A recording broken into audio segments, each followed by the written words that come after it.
Hey guys, how's it going? Ghostly Richard today, and as you guys know, I've been digging in a little bit to the GTI here. All I've done is put the hood up. As you can see, hood smashed.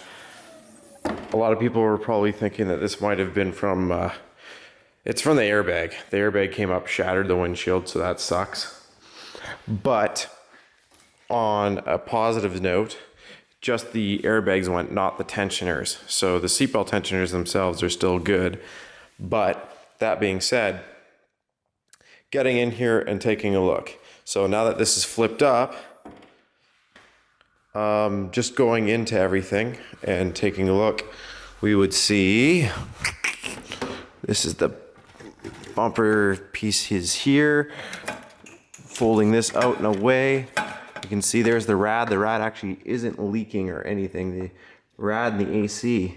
The AC is pressed in pretty good, but it isn't actually blowing, out of all things.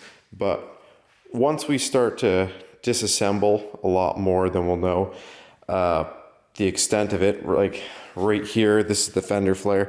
This is all bent up, but the actual frame underneath still doesn't look too bad. So to actually see the frame, we'll have to get in underneath and take a look, and of course unbolt a bunch of these pieces just so we can see, because these are all just crushed pieces anyway. These are meant to give way.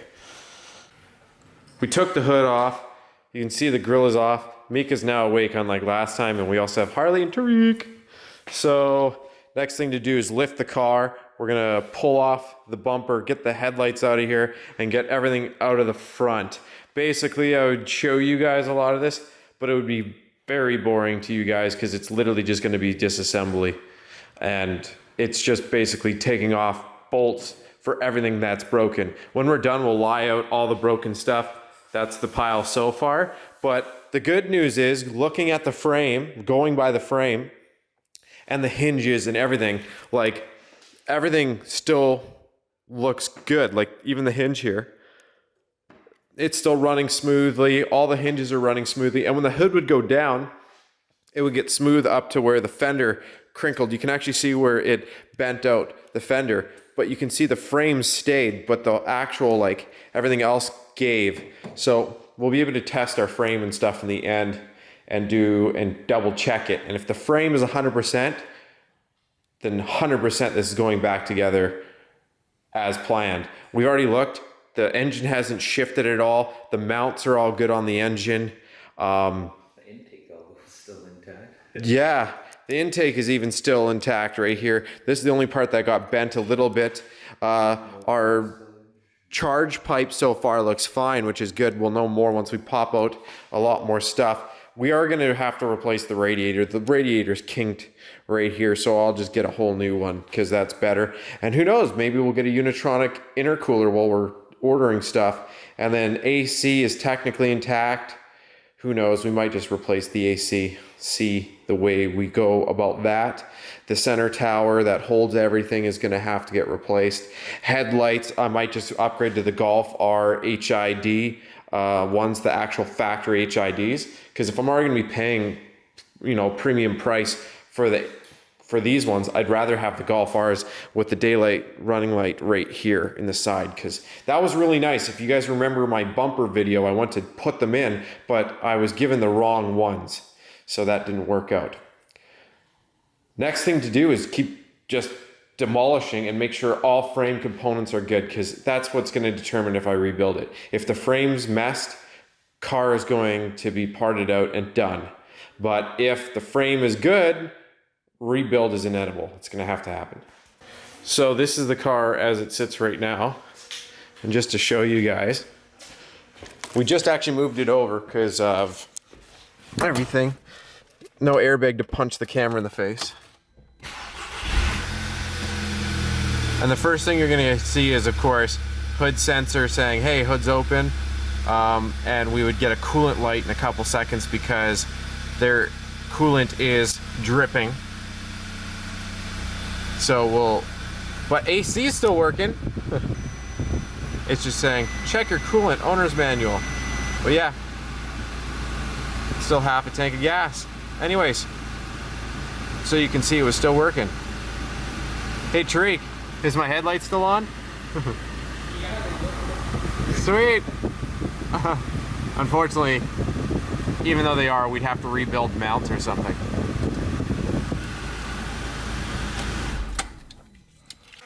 Now that I've kind of inspected the car a little bit, see where I want to have it, next thing to do, especially if you're doing a project like this, again, I would have done this if the car was parked where I would have wanted it to be, but when I had the car dropped off, the guy just dropped it off to the side just in case I was bringing my Jeep in here.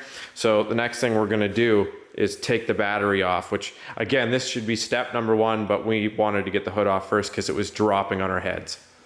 So we got the front bumper off so you guys can see this. These are your bumper supports and all that fun stuff here. You can see the one plastic piece here. This is all the up top piece. Ignore this crap. Oh look, my headlight's free. So we'll throw that over there. But if you take a look here, all the bottom framework and whatnot, this is still messed up down here. But the metal, all the crush points, the bumper isn't that, like if you take a look here, the bumper itself is not that bad. Like this is the foam, and other than the top end here not being hooked on, which it would be hooked on right here, it's still in really good shape considering. We still have a lot of things that we're gonna check out with it, but not so bad. Hey Mika, we're getting in on these because we actually noticed that the bumper bolts were a bit loose. Like they're tightening up, they're perfectly fine, but they were a bit loose. Very strange indeed. Another thing that's definitely kind of strange to eye, that's just a piece of plastic from the old. So here's the dealio. I had nobody in my passenger seat. So technically the passenger side airbag should not have gone. That is the first thing. Second thing is I already had somebody hook up a body module, an airbag module, so they could check and see the airbags and everything. Of course, it showed that the two airbags deployed, but it also showed that none of the tensioners went. We've checked all the seatbelts. You can click them in, you can do everything, and the sensors are showing the seatbelts are fine, which means that the tensioners never went. So it comes down to the fact that, okay, sure, maybe the tensioners didn't go because it wasn't a high enough impact, which would totally make sense. But that being said, the passenger side airbag should have never gone anyway because of the fact that no one was in the passenger seat. The dog was in the very back. So that's another thing I would need to look into, because that would have saved me a whole dashboard, and also the fact it broke my vent on the way out, broke my windshield because it flipped up and went whack, and then the airbag blew out and hit the windshield right here. Would have saved me a lot of trouble, that's for sure. So let's keep digging. But after this, this is what the lights out. As you can see, what we're working with. There isn't any like stress marks. It isn't bent. We are still I'm gonna have my buddy who's a body guy come in and take a look as well, just to make sure. But basically we're just going through and making sure absolutely everything is good to go. I wanna make sure that I'm not, half-assing it, the best way to put it. We're gonna go in thoroughly, make sure everything is replaced properly, and heck, probably do the water pump since the water pump was going, and same with the timing cover. So we'll probably do all that too. But right now, we're gonna just focus on, again, disassembling more and more because we wanna get down to the heart of everything we need. We're actually looking at maybe doing carbon fiber sides with a little bit wider stance to them, and then we might roll the rears properly, and then we'll have a little bit wider tires when we go. No baseball bat? That's a shame. Okay, so on that bombshell, let's continue. Please run us through the explanation. It is sitting flat on the ground. Both ends are sitting firmly flat against the ground. Thanks, Meeks. So if we take a look right here, this is the only spot weld that let go, which actually holds our hood down. So we can either straighten this out, right? We can either straighten it out and re-weld it, or we just go to a scrap yard, and if we find one of these that are good, we do that. But it seems kind of a waste considering this part really isn't that bad. Or we just get a new one of these parts or get one fabricated and quickly spot welded on, which might be the best bet because that's way cheaper than buying this whole new part. And it seems a waste to do that considering the part's still all good. Isn't that right, Mika? Yeah, that's right. Perfect. Let's dig in a little deeper. I had some fun and I grabbed this and I pulled this up. If you do that, then it just pees out all your washer fluid, which is not a good thing. So definitely, yeah, don't do that. And then right here is your horn. You can see mine's all covered in gook because if you take a look around the corner, my water pump has been leaking. Yay. And it hasn't been enough that it would leave a puddle usually. It actually burns off before it hits the bottom. You can't see it right now because my guard's on, but yeah. As you can see, this whole plastic holder for everything is all broken to bits, which is what it should have done. That's one of the reasons why some people might say to you, hey, why don't you switch this part to metal? No. See, by having certain parts plastic on your vehicle, its crush points blows out, keeps your fender safe. If I was dumb and I had upgraded a lot of this to metal, maybe from the first accident, this car would have been a write-off through and through. So let's continue and we can unbolt some more stuff. I think I'm gonna get some of these flares and stuff out of here just so we can see more into it. But like I said, engine's looking good. Everything's kind of looking good. It's just all the supports and stuff like that. And here's another funny thing. We put the AC on in the car when I was moving it, and the AC is still working fine. So technically, I'm not going to do this, but I could leave the AC the way it is. But it is a little bent, and who knows when it would fail, which would suck. As you guys can see, the frame is good, right, Meeks? She's been spotting it, and same with Harley. They've been just going over everything with us. So as you can see, we got it all off. If you're wondering the bolts, there's one on the inside of the door here. This one's stripped. Other side was good. Just this side was, we'll have to take the door off or whatever we do to get that and drill out that one bolt right here. Then there's another one up here, 10 mil, 10 mil, 10 mil, 10 mil, and two down there. And then two up here, which you find behind the bumper. And then yes, these two, which might be covered in sealant. Once we get those ones out, then the whole flare comes out and boom, we can actually see the frame. So far, the frame is looking good. No kinks to it, no nothing.